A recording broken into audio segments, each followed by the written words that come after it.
What's going on, everybody? Welcome to the studio. We got a little guest here today. The main man himself, the guy who saved the day riding my motorcycle back from the Harley dealership. Dan's here. And my brother. Yeah, the big brother. Good to be here, guys. Good to be here. Thanks for having me. Hell yeah. So today, we're going to talk about our ride to St. Augustine and back. So let's kick it off.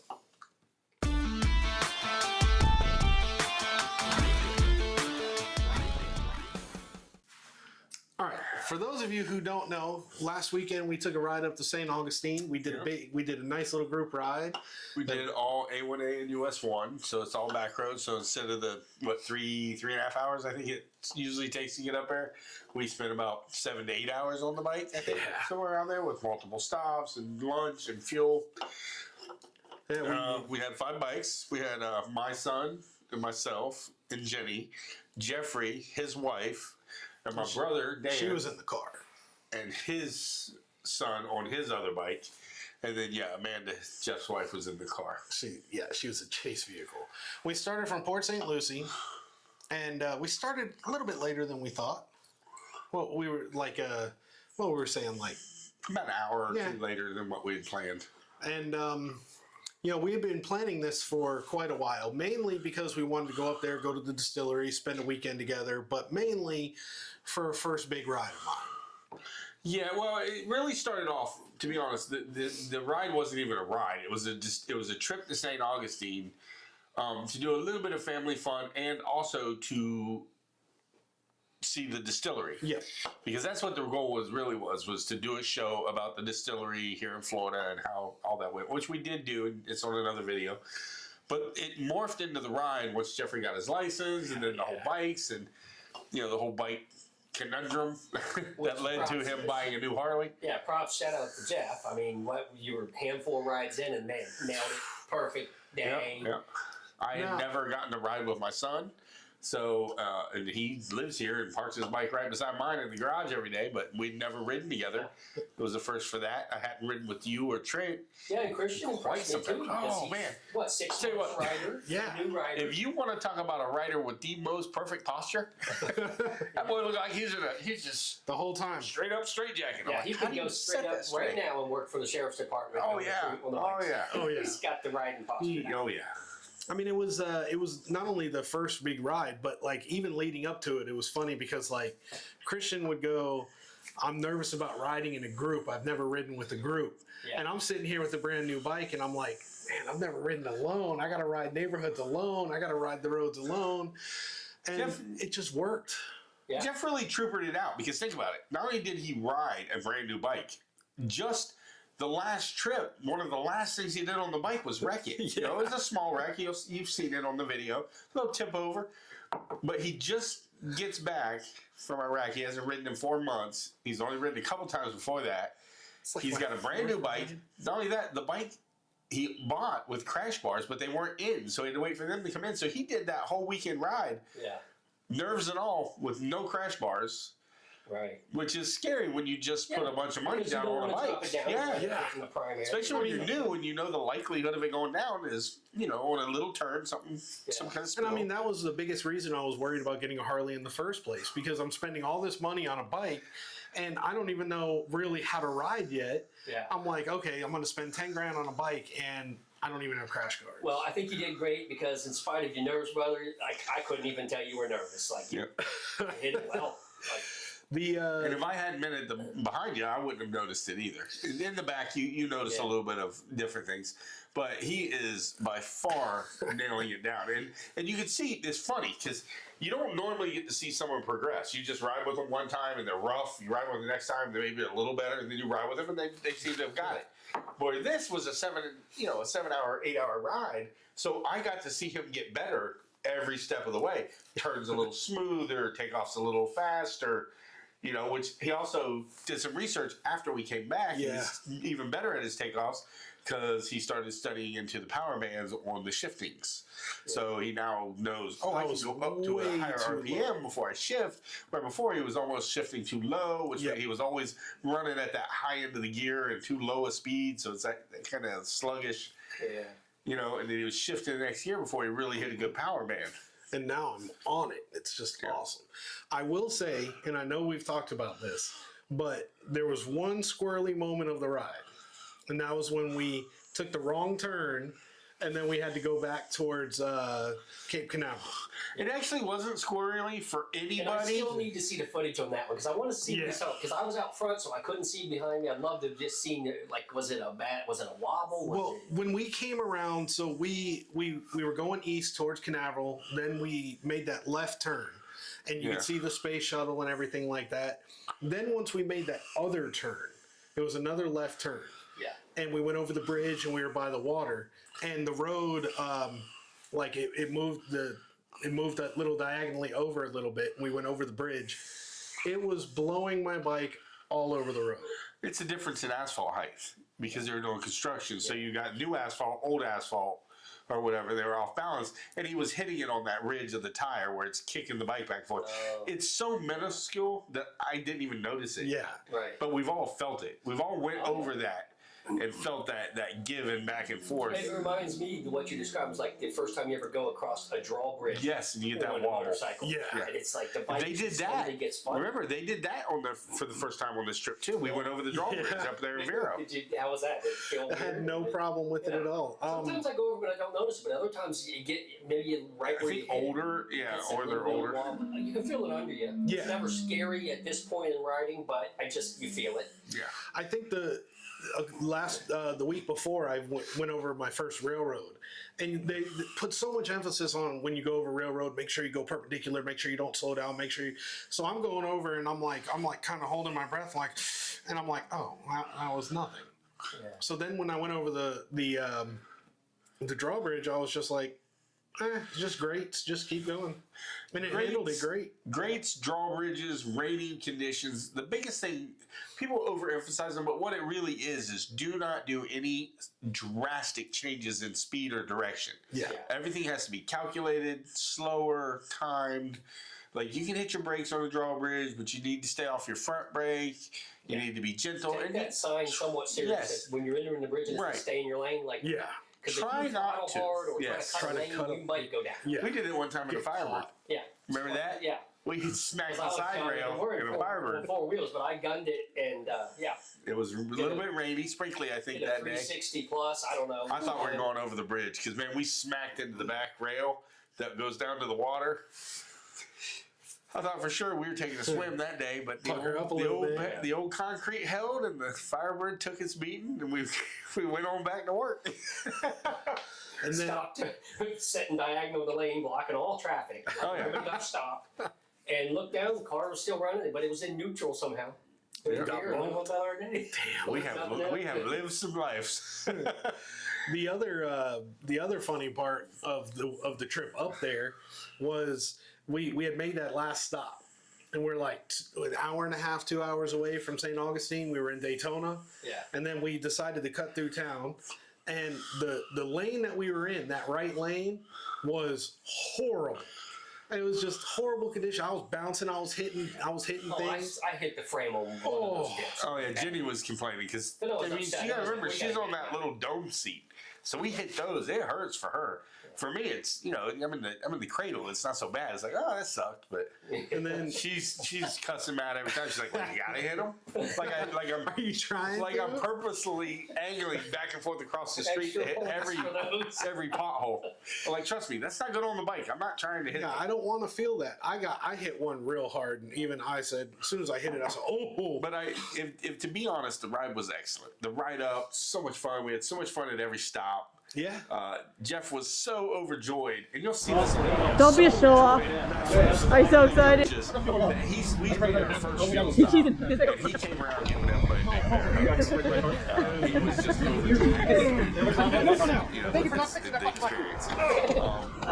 But I got to tell you, that last hour and a half to 2 hours of the ride got sketchy as shit. Oh man. We're riding in the dark along the coastal road, so off either side of the road is sand, but you don't know how deep, how much, if there's any asphalt, because you can't see that. You hear the water, and then the trees are like over the line. There's nothing but houses and bars down that whole road, so there's cars and clumps here and there down the shoulders. So you're like, I don't know what's safe, where somebody's gonna pop out. You're driving with the salt air, so you don't realize it, but your glasses and your bike and everything's getting coated in this layer of salt. And then a headlights of a car comes, and you can't see shit. nothing. You just look down at the line and hope that they don't stop. It's not that you can't see them or the road or the bike in front of you, but what you can't do is judge depth. Yeah. You don't know if you're in the lane with him. You don't know if he's going to go beside you. You don't know how far you off on the bike in front of you or car or whatever happens to be in front of you.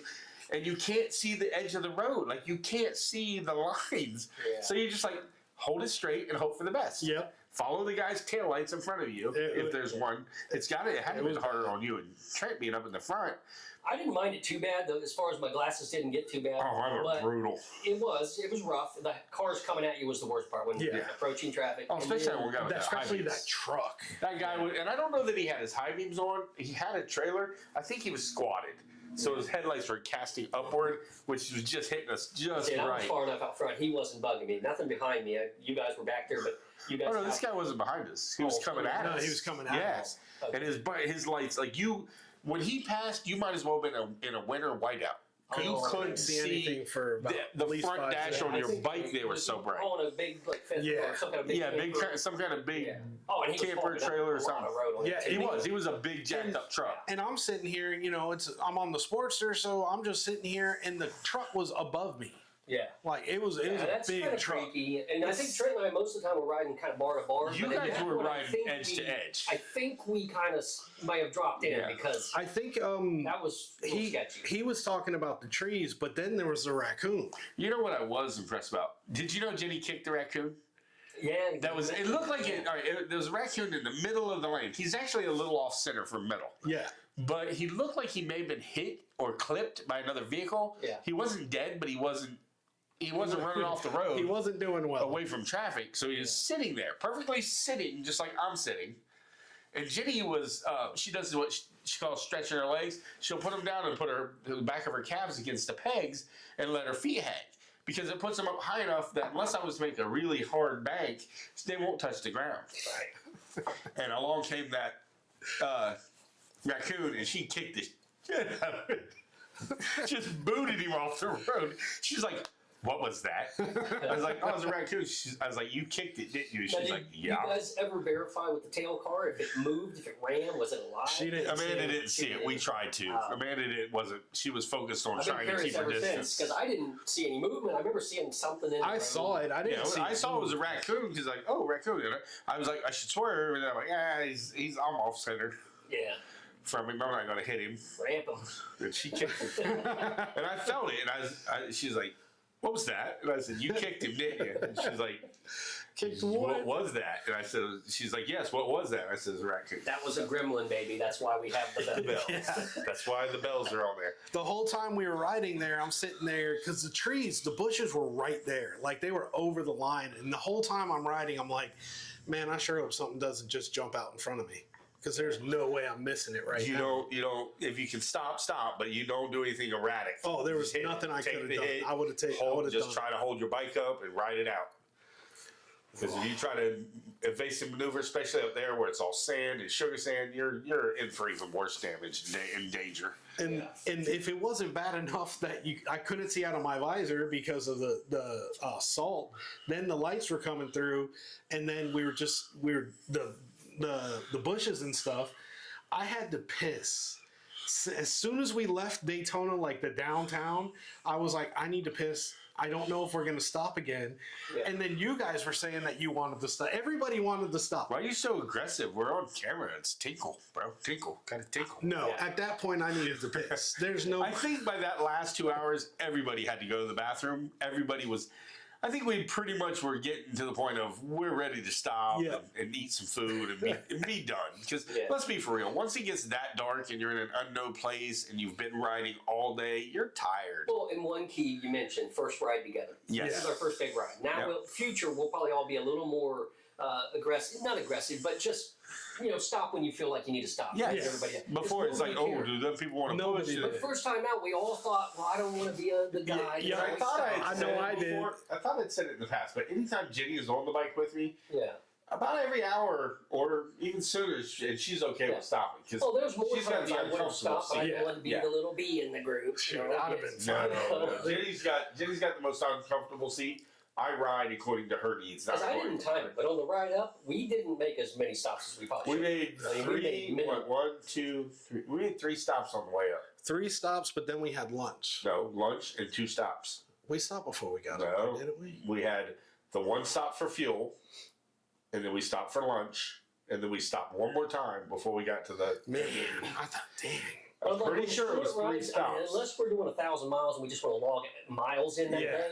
There's no reason. The more stops, it makes the trip. It does, and you have more memories because you have the camaraderie. You talk about the last hour of riding. Yeah. I mean, I have never enjoyed riding with those guys who want to ride for like 3 hours and say nothing and stop nowhere, and then at the end of it, they just want to split off and go home. Yeah. And at the end, you're left just riding home alone. Like, I could have did this by myself. What did I do it with a group that's for? That's the kind of ride you want. Why wouldn't I just go do a solo ride? Yeah. Those are good. Ironically, that's what I think. But some of them guys love riding together. They just don't want to interact. They don't want to be friends. They're not looking for friends, I guess. Most of the fun we had is every time we stopped and we would just sit there and bullshit. We got some great You took some really good pictures on the way back at that one. I took some stop. too. Some of those are his. Some of them are mine. Yeah. At that side of the road I stop. the picture when we were up at the thing and you were doing people sitting on their bikes because I wouldn't mind having that. Have you seen them? I haven't seen them. Wait till we'll show you them. They're really good. They are nice. Everything else turned out really good, and so some of those were in the footage that I put up on the one video. Jeff likes the ones of him and Amanda, and the one we thought the ones of Christian make Christian look balls. Oh my god, boy, Christian good. He's a good-looking kid. I hadn't seen it. And you don't really think about it because you just see him doing his normal shit. Yeah. But when he was posed there on the bike, except for his ugly stubble, I was like, damn. Oh, he does have that work hat he wears, the rose one, but it's kind of salt, kind of beat up from washes. It's a little beat up hat. I was like, damn, he looked good. Yeah, he wrote good. I was impressed. Yeah. I didn't know what to expect. But if I'm going to say one thing, that's what I really enjoyed. Both of them adapted to everything we did without having to be explained. Yeah. I've been on rides before where everybody gets single file, and you got that one guy who doesn't understand it. He's still out there to the left. You're like, bro, there's something coming that you need to be in the same in file with everybody else. It's common sense when we all single out. When you see Dan drop behind Trent perfectly, and then they're both in front of Christian, you tuck in too, and then I tuck in, and we stay single file. We did that at least twice on the trip that I know of that we had to single file. Yeah. And some guys just don't get it. They're just out there, well, the one was pretty easy if you're thinking of when we first had it out, because when we were on Veterans Memorial, the sprinklers were on in the median. Yes. That was, You want to get wet, or you want to move over? Come down on the water ride. But yeah, it was what a great weekend. All I can say is I got home and I woke up the next day and I'm like, I just forgot all my of ride. us felt bad. I just don't. I had the post-ride melancholies. I felt better after I talked to one or two of you. Yeah. Because my wife's asking me, hey, you okay? What's going on? I was like, just reflecting on life. I don't know. It's melancholy. I didn't feel depressed, but I just felt melancholy. weird. I didn't have words for it. It's like that feeling you said, get. That is what it is. It's that trip lag where it's like, I had such a blast, and it's not ready for it to be over, and it just you're just there like kind of like an adrenaline. You miss riding. No. I said I know I got to get up tomorrow and drive to Tampa, but it's not the same. I get the guys, I get the camaraderie, the stopping, the shenanigans, and all that. Yeah. And now the better a rider Christian and Jeffrey do get, and the more they get used to riding in a group with us, the more shenanigans that will be had. We kept the shenanigans pretty much to a low end. You and Trent, I think, occasionally, and a couple times I really let her out the walk. Yeah, on the way back, when you lost your gloves, I wasn't upset that I had to chase them boys down because I hit like 110 or something, and just blew by this pickup truck that was already going pretty quick. And he just like, what? We came out of the gas station, and I saw the glove, and I'm like, did he run that over? Did he lose it? I thought it blew off someone's bike, but or thought it blew up because of someone's bike, but I didn't know what it was until the second one blew off. And I tried to kick the first one up. I drug my heel and hit it, but it didn't pop. I was hoping I'd hit it and it would pop up, and I was going to try to snag it with my other hand. Yeah. Which it didn't work. How boss would that have been had it worked? But it did not work. And then the odds were against me. I mean, how lucky can you get? Yeah, Trent made me take his Harley gloves he'd got that day. He said, Yeah, "No, yeah. you have them." You know, so Oh, that was nice. that out of the deal. So But I'll there's go no pick up fingerless. another pair of the fingerless Walmarts that he can use when he's riding my bike until These he gets guys to in the their store again. fingerless gloves. Next thing you know, you're going Oh. to tell me you're wearing gloves to the gym. No, Whoa, what's wrong with wearing gloves to the gym? I got to keep these lady fingers Exactly. nice and Exactly. soft. Well, Tell you what, I though. looked at some full fingers, but then when you mentioned that how uncool it was to wear fingerless, I just doubled Just down. had It's to like, do it. now He I'm said, rocking now the I'm finger. wearing fingerless gloves and fanny packs. See if we can bring it back. I'm thinking about a fanny pack. I am too, but for a different reason than just a fanny pack. I'm Fuck just it. thinking a more comfortable conceal. Thanks a I lot, was Jeremy looking at some Siders. bags today, the hip bag, the thigh Yeah. bag, but I'm not sure. You'd have to see those in person. I think that's going. We used to have, Snowball. we had a girl that worked at the I held my at my tack bag up, and I market. was like, it's probably gonna be like that. This big thing that's gonna be. No, they're not It's- thick. They're about that thick. They're about the size of your, They're about the not- size of your thigh. But the problem is we had a girl that worked at the market that would wear one. Yeah. You look kind of weird Yeah. when you wear one. I know they're designed for motorcycles, so you can get away with it. They're just kind of on that outer edge of they odd look weird while you're biking, or when you're just walking. when you're off of it. When you're So off. when you're not at your So when bike. you're off, I would probably take it off Yeah. and just carry it in my hand, or Yes. or sling it over a shoulder. Or something. Yes, that would be all right. I gotta tell you, man, I've seen I a don't couple of fanny packs lately. Just cover it with your I do shirt too, man, while you 'cause ride. I don't even have care one. to I'm cover just it. gonna use it next time. I think I'm gonna If start it's in a doing it. fanny pack, it's concealed. Yeah. Doesn't matter if it's covered. Yeah. That's the No, reason I I'm just thinking mean- about it. I don't I have to just worry about mean- my shirt blowing up. I just I don't mean have to worry covering my fanny pack. If you don't want me to be. Oh, I don't give a Yeah. shit if people see my But fanny pack. I'm at a It's kind of point. like your fingerless gloves. Oh, those are right up there, baby. Show off to everybody. And I'm just like, man, maybe instead of trying to find a shoulder holster or a rear holster, maybe That's just the way to those do fanny it. pack holsters are the way to go. It From might the be. outside, it's just a fanny pack. From the inside, Pop it's not what you need to have.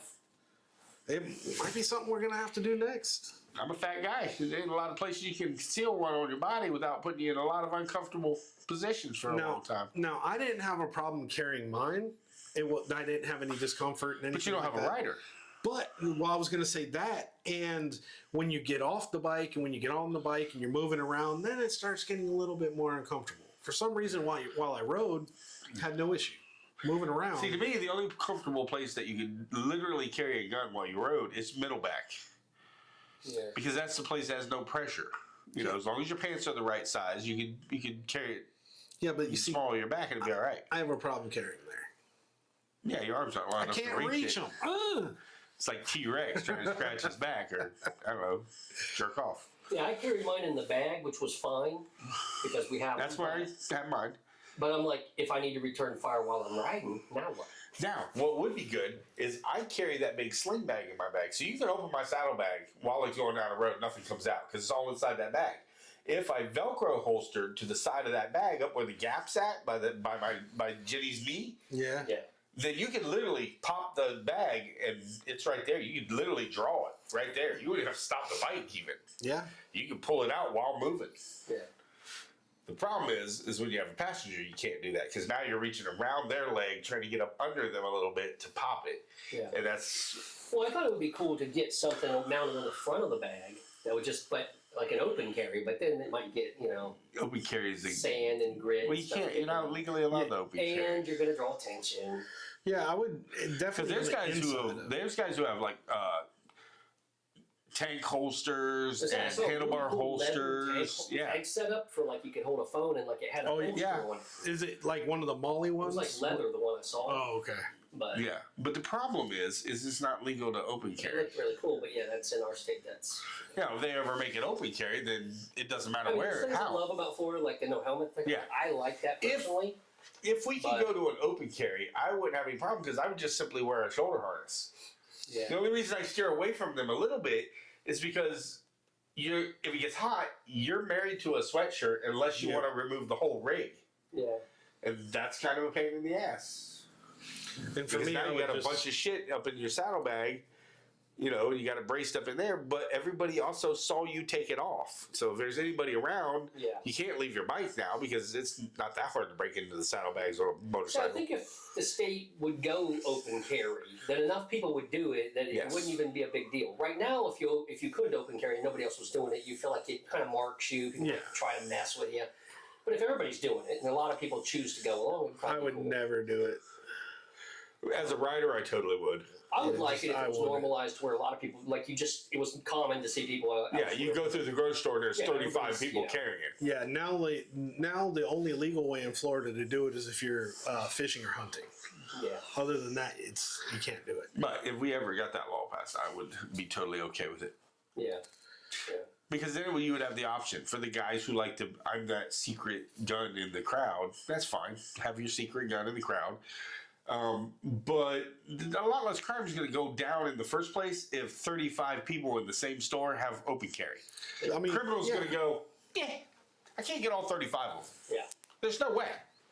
So then it doesn't really matter because they're just going to change their mind and go a different way. It's kind of takes you back to the old West, other than we have better law systems now and more cops than back then it was one town and maybe 3 deputies. Yeah. And those guys weren't going to take a bullet for any of them town people, most of them. Hopefully, people will be a lot nicer. Yeah. Everybody's got a gun. Let's be a little nicer. Yeah. Everybody's really used to the. And the funny thing is tough the guy. people who open carry and even conceal carry are typically the last people you have to worry about with road rage and other stuff. Yep. Because we all know what happens if you pull a gun. It isn't like, oh, I pulled my gun and I shot someone, I'm going to go home and have dinner now. No, your life is different for a while. Yeah. Because you go to jail. They confiscate your shit. You're going to take your gun. You're definitely going to spend some time You have to get out on bail. Then you have to go to trials and pay you for a don't lawyer. necessarily have to go do bail. It depends on if they even deem it self-defense. But you're going to have your gun taken away. You're going to be sitting in a cell for a little while. There's going to be an investigation. It's just nobody wants that. Nobody needs it. Yeah. And all that for what? I tell you, that's you got why pissed off at another sometimes driver. You go ahead and carry, like on the trip. I carry. Yeah. Yeah. In case my brother come home, but that's You don't want to pull. It would have to be literally. Yeah. The thing would have to bring itself to you because, like you said, I don't want to be detained, have my stuff taken, and if you're on the road now, you probably have to come back there to get your stuff. Oh, you will, and for court, because or you're any going to of get that. that back, even if it's deemed self-defense right on the spot. Now you're released, but If you get it back, a lot of times they destroy it and pay for it. there you go. A lot of times. So it'd be a major hassle. You only pull it if you at least are within a certain percentage of I'm going to die. In my head, of course, you can't do scenarios. You can't break scenarios down like saying if this happens, if A happens, B. But in my head, in my heart, if I draw my gun, it's going to be to shoot it. I'm not drawing it to scare somebody. Yeah, you don't draw a gun for threat. Yeah, it's going to be draw, shoot. Well, and be even more than draw. I'm not even gonna. I want the guy to not even know I have it until it's in his face, and that's Absolutely. only because he's got a weapon. Yeah. I don't even want to threaten. I gotta go. No, you ain't gonna know until the last minute. Yep. I'm the same way. You're only gonna know until you hear either see it or hear it. Yeah. And of course, I'll go a lot further with me. If it's just me and somebody's being, threatening or whatever, I will let it go a lot further than if it was my wife or kids or somebody. Then I'd be quicker to protect them. But now, also, we have definitely steered off of our bike ride yeah, conversation. well, this is how our conversations This is how they always go. We always take tangents. But back on track. Airbnb. I know you were. You haven't done a lot of Airbnbs, right? Am I wrong? I might be wrong because sometimes I misunderstand people. Yeah. So, what did you think of the overall Airbnb experience, as from what you thought it would be like and what it is like? Well, I don't know what I thought it would be like, but I thought it was great. I mean, lots of that rules. place was super cool. I don't know if they're all doing this now, but the idea of a code front door where you just have a code. Most of them do, because how else? Or they'll have a code and you open it and it drops a key out. Oh yeah. And then you have the key. Just like it's usually one or the other. realtor, yeah. But so that was cool. So you just had access, great, perfect.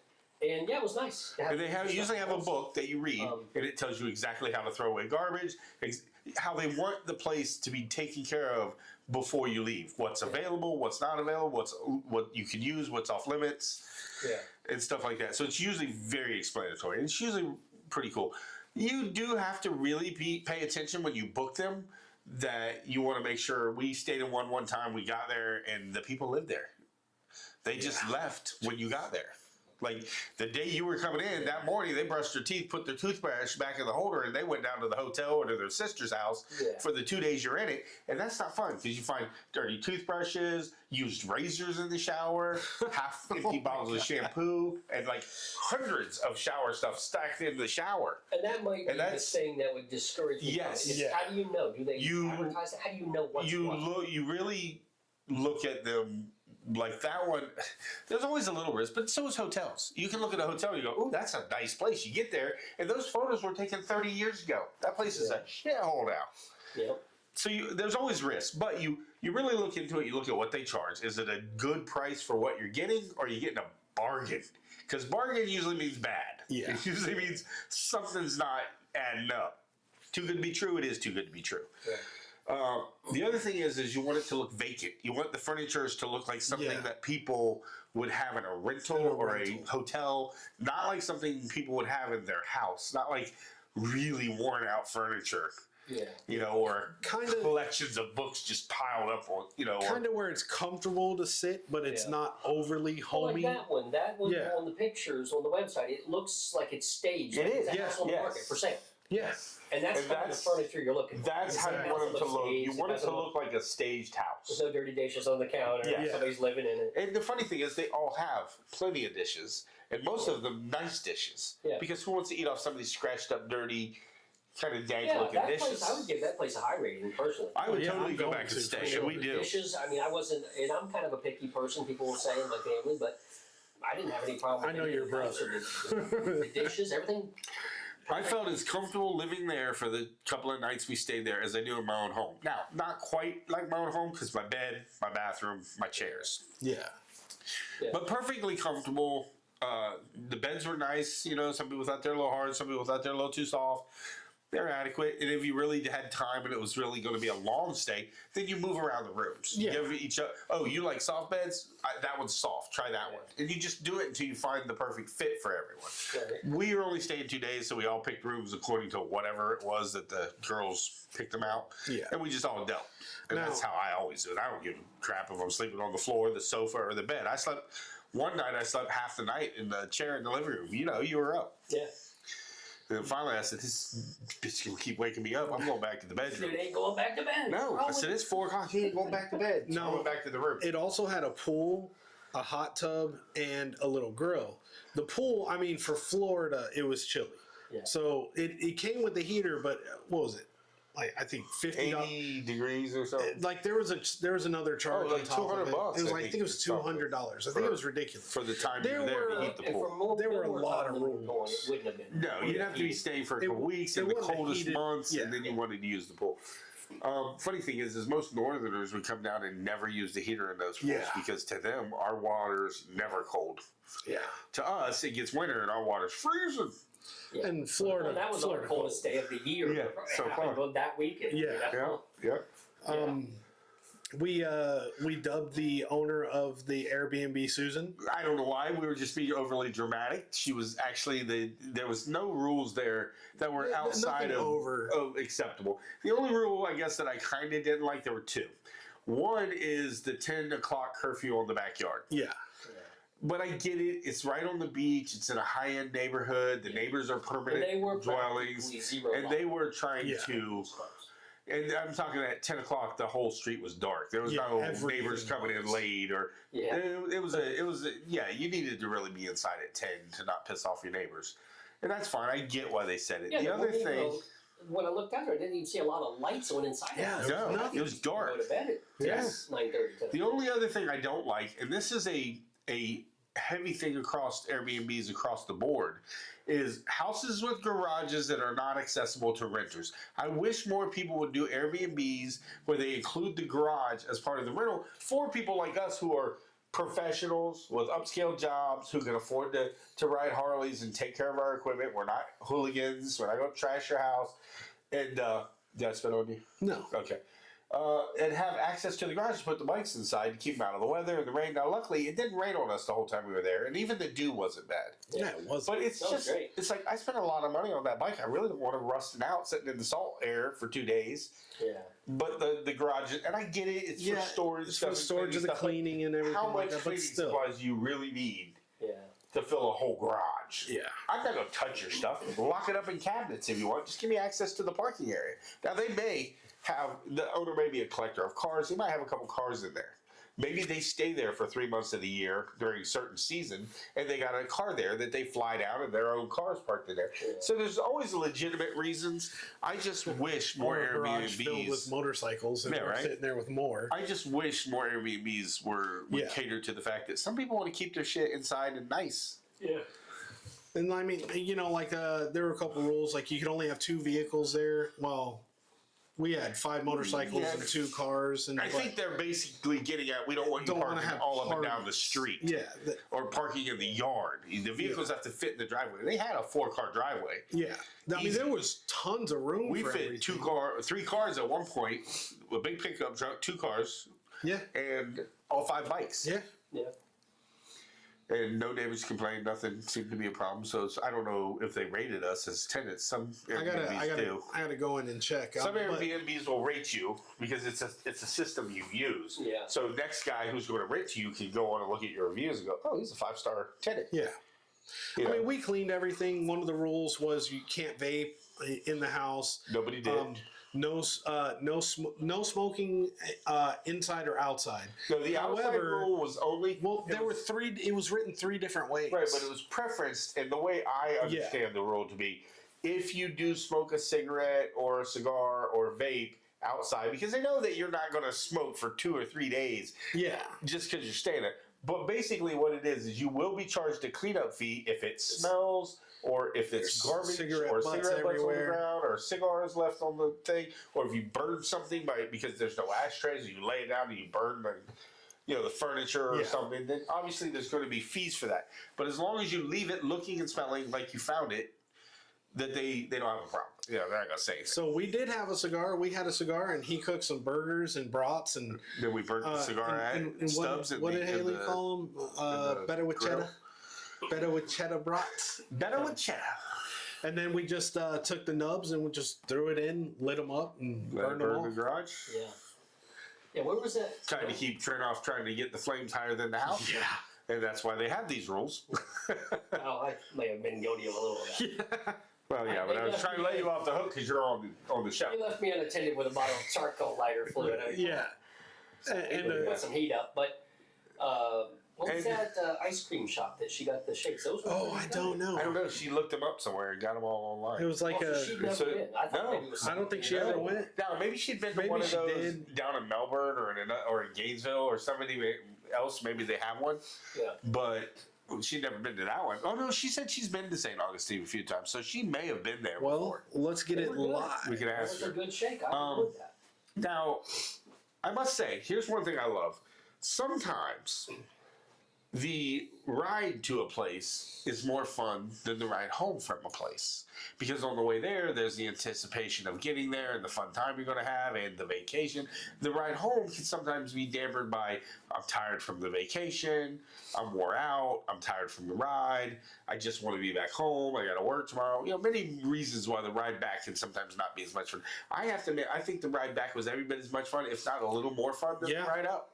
Yeah. I think it was a little more fun because not only did we stop by Harley and Buc-ee's, which, if you haven't been to Buc-ee's, is amazing, but don't go in the middle of the day. Overwhelming. Don't go in the middle of the day. Man, was it overwhelming. Yeah, what was that? Teddy, what's the Harley Davidson dealership? I'd have to look it up. It's under a new name, and I forget. Let's see. Yeah, it was like Teddy Moore's or something. It's Daytona Harley. But the Daytona Harley, I mean, that was a nice place. So a little shout out there. Drop by there if you haven't. Yeah. Oh, yeah, definitely. 2 floors. Teddy Morse Daytona. Teddy Moore's Daytona. Nice place. And it had awesome super nice. Lots of stuff to choose from. The employees were really nice. They didn't bother you at all. They asked if you need help or if you need to find something. Yeah. Or if you're looking for something in particular, but they did not hound you. They didn't follow you. They didn't try to sell you a bike. I've been to Harley dealers before where I walk in and the guy's like, "Hey, I'm Tom." You greet, and then he's like, "Oh, you looking for a bike today?" I'll be like, "No, I have, name off what I have." And he's like, "You looking for to trade it in?" It's like, I'm not looking to trade it in. And they're like, just getting some age. Why don't you start with a 0 mile? And then they start and you're just, the whole time you're there, they follow you. They just follow you. And it's like, you almost have to get rude before they finally get the idea that I'm not buying a bike today. Yeah. I'm going to buy a a T-shirt. a token. I'm gonna buy a poker chip. Maybe a couple metal signs, maybe some shirts, but I'm not buying a $30,000 bike today. I got a bike. I just bought my bike from you, and I would go in there like 2 months later, having just bought the bike. I'm like, I just got this bike, even from the same one I bought it from. I just bought it from you. Well, maybe you want to upgrade. I don't want to upgrade. Yeah. No, I want a T-shirt, a hoodie. And the part that disappoints me with that is sometimes you can tell the guy talking to you, he doesn't even know you were in his dealership a month ago and bought a bike. Yeah. Really? Guys, come on. And he doesn't care. That's why I don't know this dealership that well, but it was a little shout out because it was like a good amount. Yeah. It really They were was. available for answering questions, but they weren't down your neck. And you did get a greeting when you walked in the door, and I had 2 or 3 people stop by to make sure I was fine and everything okay. So it was a good balance. I found that the Orlando Harley was that way, the Daytona Harley was that way, the Fort Myers Harley, and a couple of the Tampa Harleys are all that way. They did not pester you. But I've been to some others.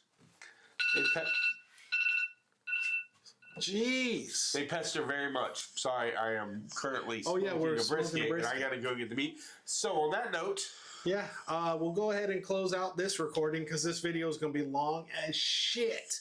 Hope you guys enjoy it. Check out the ride videos. We're going to be putting out the St. Augustine Distillery video soon, sometime around this video, and stay tuned for more. So make sure to like, comment, subscribe, and ring that bell. and thank you for joining us. Hey, thanks for having me, guys. And hey, Always. to all you guys out there, go ahead, man. Life is short. Buy that bike and take that ride. I couldn't agree more.